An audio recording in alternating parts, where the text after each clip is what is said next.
back once again with Season 2 of Siege of Winterfell. Match 3 saw RRH up against ULI. ULI is a regional Italian alliance as far as I'm aware. They sort of let us get to Armory a bit quicker than them, which hurt them a bit in the end. We got the buff up early. They counter-attacked once they did arrive, but it didn't really seem to go their way of it. We had the area locked in and sort of held firm in our line. Their numbers did seem to be slowly chipping away, but not to a great deal of effect.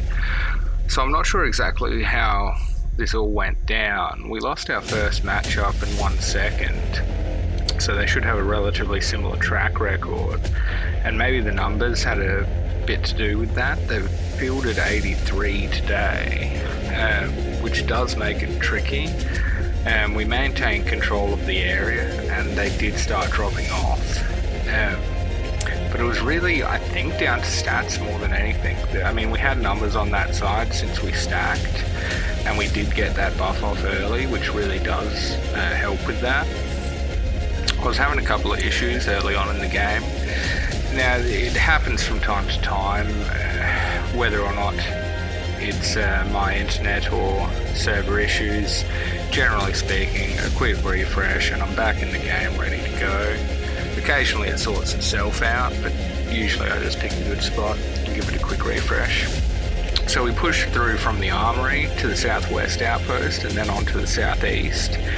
They seem to be heading back to the armory with all respawns, wanting to get that locked in, which wasn't silly, but it did leave us open to move around the map a bit. In saying that, we did take our main force to do so. So Armory round 2 kicked off with them having a fair amount of reinforcements coming along to it. And the respawns, or the resources, were spawning the whole time this was going on. So early on in the piece, their numbers were playing a big part. They were moving around and retaking everything as soon as we took it or moved away. So we got a taste early on of what it was going to be like, and it did very much digress to exactly that. So we contested Winterfell once we felt that we needed to. They had taken the armory in the southwest outpost by this point and started moving towards WF. We sent our force from the right side into the center to just lock it in and secure it. It led to a bit of a skirmish, and yeah, as you can see, there was a bit of fighting there, but they didn't necessarily send their main force or group in such a way that it really gave us trouble there. So once again, we sort of blunted the attack and started pushing back towards their base. We got down to the southern entrance, and while they still had objective control, I kind of feel like we had map control for the most part. Where we were doing damage and we were doing well. It's just when we weren't there, they really were making use of that time to pick stuff up once again. So the resources, as I said, were just continually going to us uncontested throughout this. And partially, I suppose, I would consider doing the same on their side of things. With 83 members, they can get around and control objectives. But it meant that each time we did, we were expanding that lead. So the armory was pretty hotly contested the entire time. They didn't really let up. All respawns were flooding there, and the same with the hot springs in a way. So while we had the control, we couldn't push as far ahead as we would like, because we were just constantly tied up in those battles.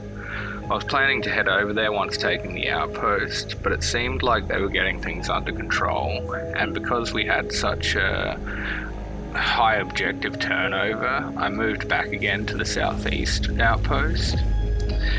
By the time I'd gotten there, the east team, or the right side team, had started pushing ahead.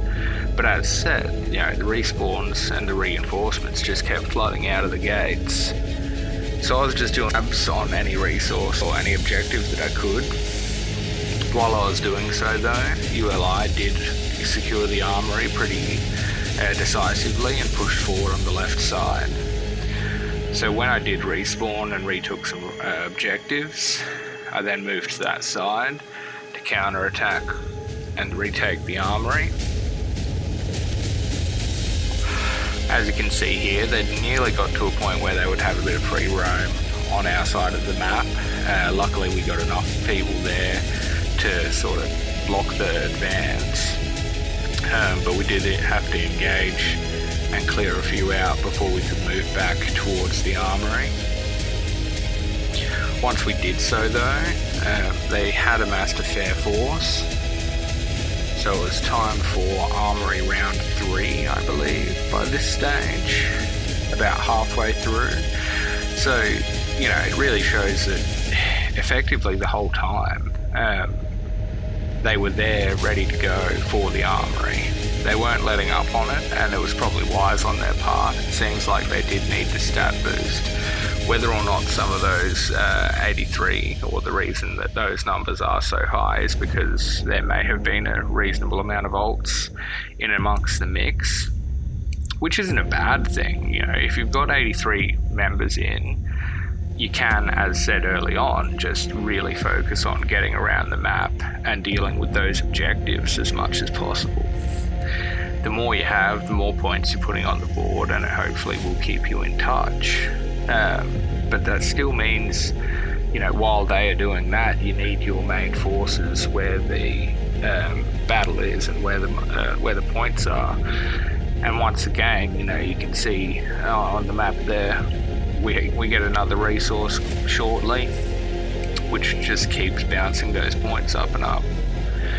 So while we had to fight for the armory, and while we had to slowly push it, we still have plenty of other people in other areas doing what they need to do to get points on the board. ULI's only just got their 15k by the time we're creeping closer to 45, and we re-secure the armory, and once again push forward from there. We've had spring control nearly the whole time, so it's been draining their heals and resources to keep that constant flow happening. And it really had, right from the very beginning really, but especially by this stage, digressed into a cat and mouse game. We'd go somewhere, we'd clear them out, and we'd retake, and by the time we did that, they'd taken another two objectives. So it was a matter of moving around the map as effectively as possible to lock as many objectives as possible. This, you know, the points had widened to a point here where it wasn't so critical. We were getting more confident in the fact that we could take this. But you never know what's going to happen, and when you've got 83 members against you, you can't really let up, because the moment you do, they can just flood in such an effective way. So some of our members had moved down to the southwest to block the exit from the base. This is something that I didn't actually ask to do. They just instinctively knew that at a certain point they had to get there and lock it down. And I was really happy they did. It allowed me to come in and grab the Greyjoy outpost fairly well uncontested. And once we'd done so, we really wanted to lock that exit to negate the fact, you know, those reinforcement numbers. Even there, you can see they sneaked through. It was such a quick kill because there wasn't many troops in it, but there wasn't any, like, it wasn't designed to be. It was just trying to sneak through to make sure that that outpost stayed in their hands a little bit longer, or that it could, you know, go forward from there and retake the armory, get a cheeky take in. So by this stage, we'd fairly well locked it in. I'd joined up with the blockade, and we really just locked it down. Once we'd done so, there was less and less of them moving around the map for those objectives. So we had pretty solid control of that.